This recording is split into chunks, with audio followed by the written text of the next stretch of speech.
Another video on making a bit of a cassoulet type of thing. Where's my spoon? I did have a spoon. Not to worry, we'll get another one. So, where's that? I couldn't find the spoon.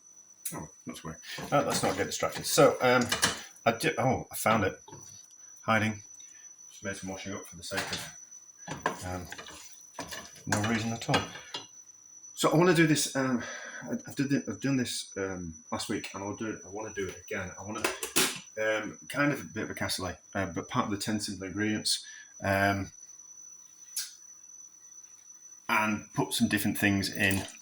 So I have last time I just put the vegetables in the cassoulet. I didn't fry them off, but I've just fried them off, and then just added the cooking water from the chickpea has gone in there, and then I've made some meatballs,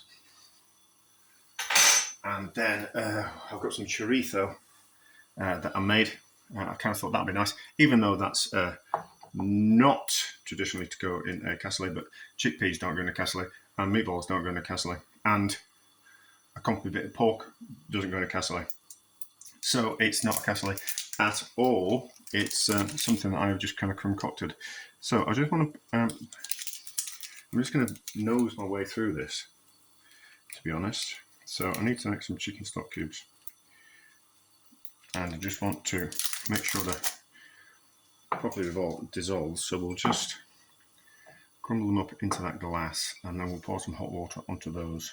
And I want to make it a little bit thinner this time around. So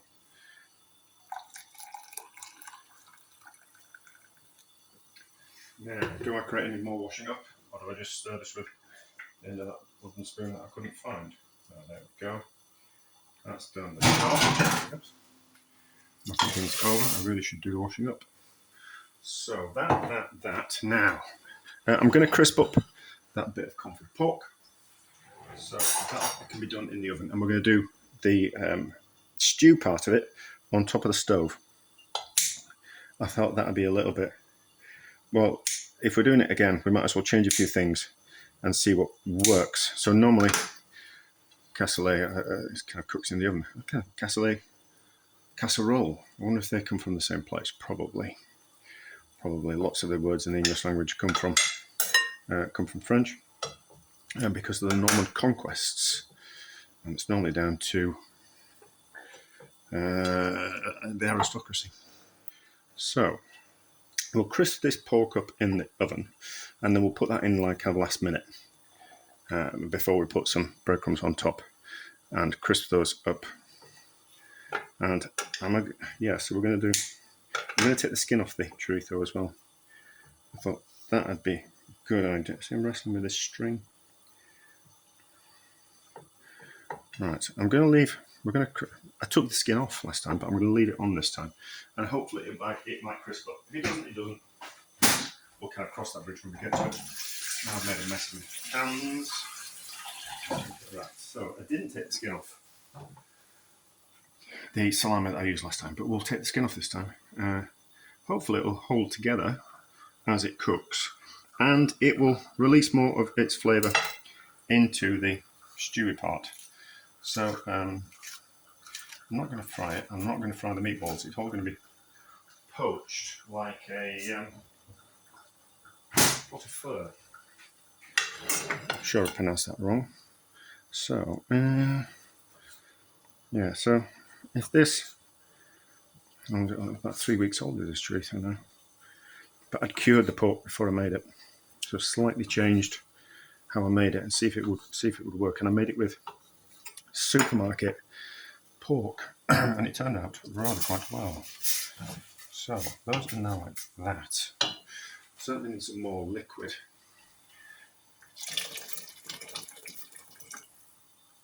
How does that taste? To start off with, better off tasting it now before we put the raw pork in. That's going to be okay. Now I want some chickpeas in. I'm not entirely sure how many I want. I certainly want a good amount, because it's one of those things that the beans or the chickpeas are in there to bulk it out, aren't they? Yes, right. So that then. Right, so let's add these meatballs. I've just made them.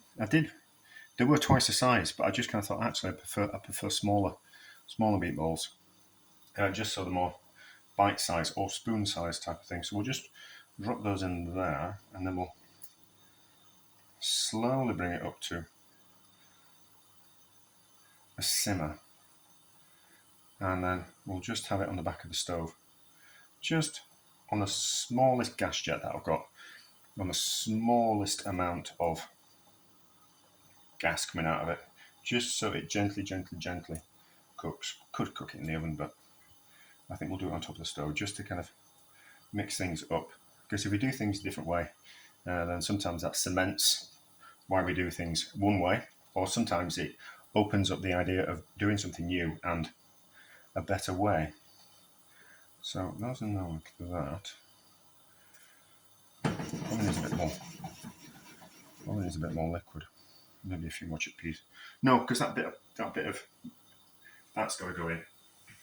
So I don't know if we're going to need. We might need to add some more liquid when we put the crispy pork in, and then we're going to put some breadcrumbs on top. So I've got some breadcrumbs. They're quite dark because it's all the bits of breadcrumb from the crisp breads that I make. And then we've got a bit of crispy pork skin, which I thought what we'll do is we'll smash that up as well.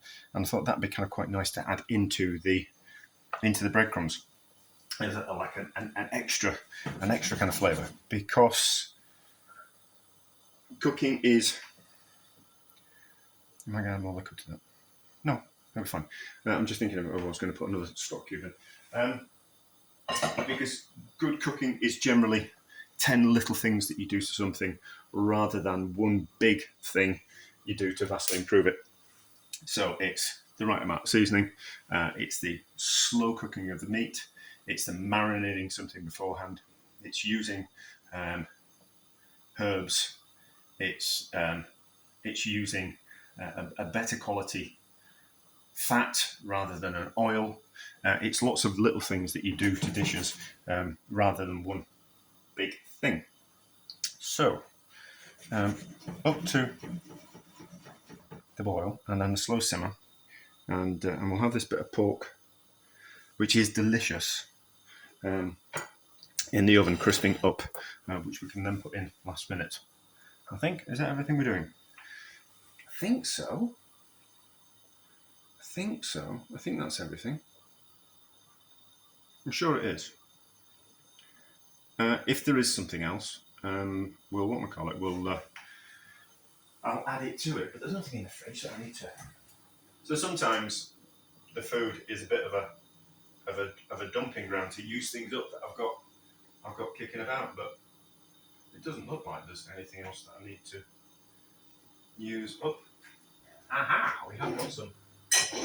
I see. Good job I looked in the fridge. We've got some extra breadcrumbs here, so they're not going to get used for anything else, so we might as well use those up as well as those. They have been fried. Those haven't. So there we go. Right. I know what I'm doing. Everything's fine. Nothing else to add to this part of the video. So, let's look at this bit of pork. Do you know, it's not crisp. I think that would be a shame to put that skin in there to soften. I think that'd be a crying shame. So let's just whip off the skin, and we'll crisp that up in the oven.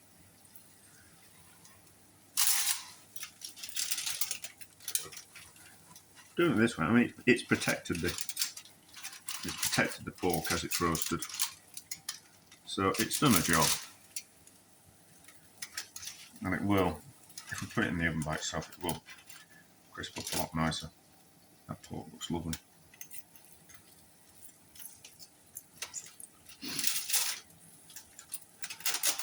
Yeah, that'll crisp up nice. Well, that bit of pork, that bit of skin. We'll just. I don't want too much of that in there. That can just. That's lovely and tender as that. Right, let's get that into there, and then we'll see if we need to pull some liquid out of that. Pull some juice out of that. You could always add it back.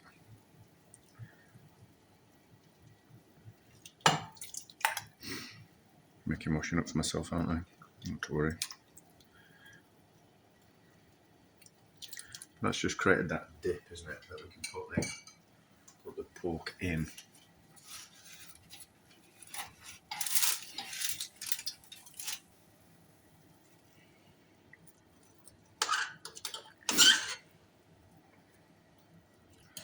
Just move those meatballs out of the way. I say, well, it might have been alright. It might have been alright. That fat onto that. No, well, it will have. It won't crisp up. I think it'd be nicer crisped up in the oven. And we just need to. I tried smashing up that crispy pork skin. It didn't work. It didn't work. Oh, we can put that in there just to crisp it back up. It didn't. We should. I would have had to put it in the food processor, and I couldn't be bothered with that. Right, and then breadcrumbs on top.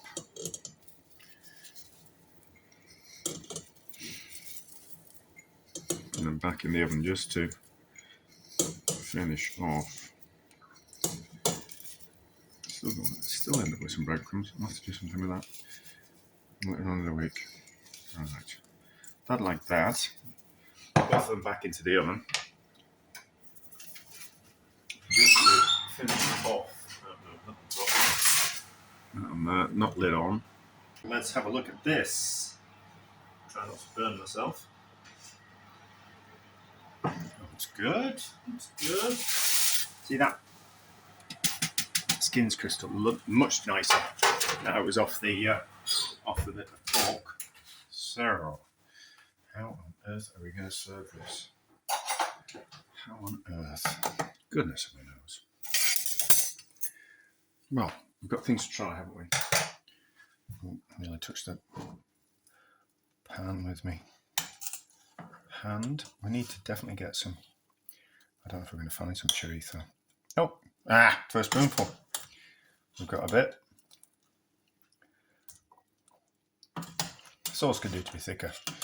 Another bit of chorizo.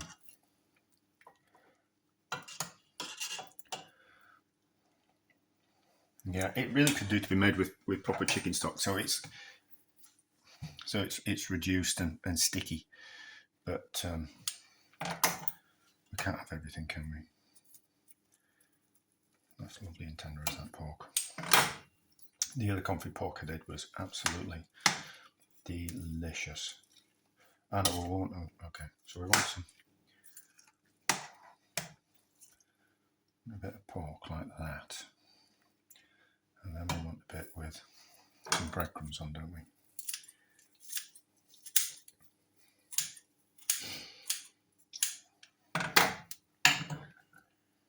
Have a cut that all the way through.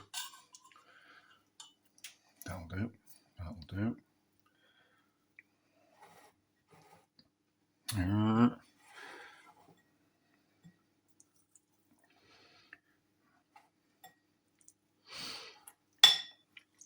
All right, so you can have that there. Now where's my fork? I'm then going to take a picture of that. I'm going to fish around in here for some bit of chorizo. There we go. That's what we wanted. That's what we wanted. I haven't got anything I can do it on. Just do it on the board. I'll wash the board. It'll be fine.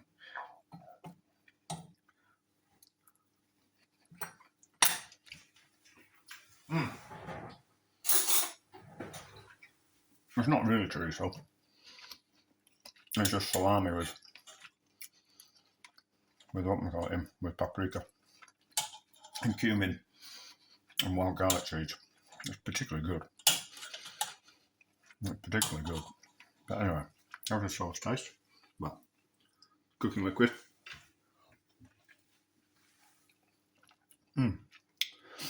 That's particularly good. Those meatballs with a bit of chickpea.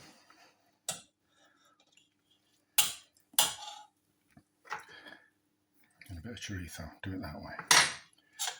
Then we get like a proper mouthful. I'm gonna burn my mouth.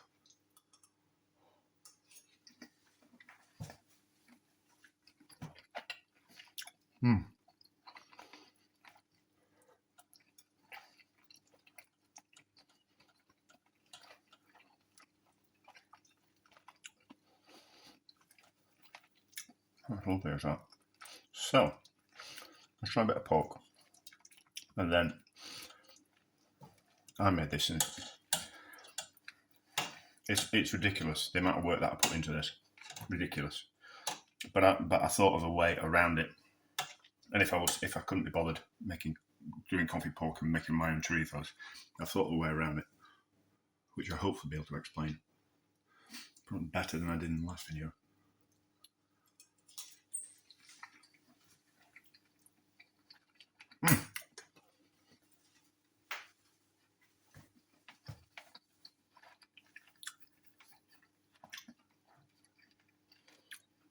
Now, it's lovely, but it's a faff. No one's going to want to make that. You're just not. However, if I wanted a really easy version of it, what I'd do is I'd buy a gammon from the supermarket, and that's what I'd use instead of the confit pork. I'd buy some meatballs and I'd buy some good quality sausages, and cook it like that. So do it the same, but you've already got the ham instead, the gammon. Gammon? Yeah, gammon instead of the pork, and it will work the same.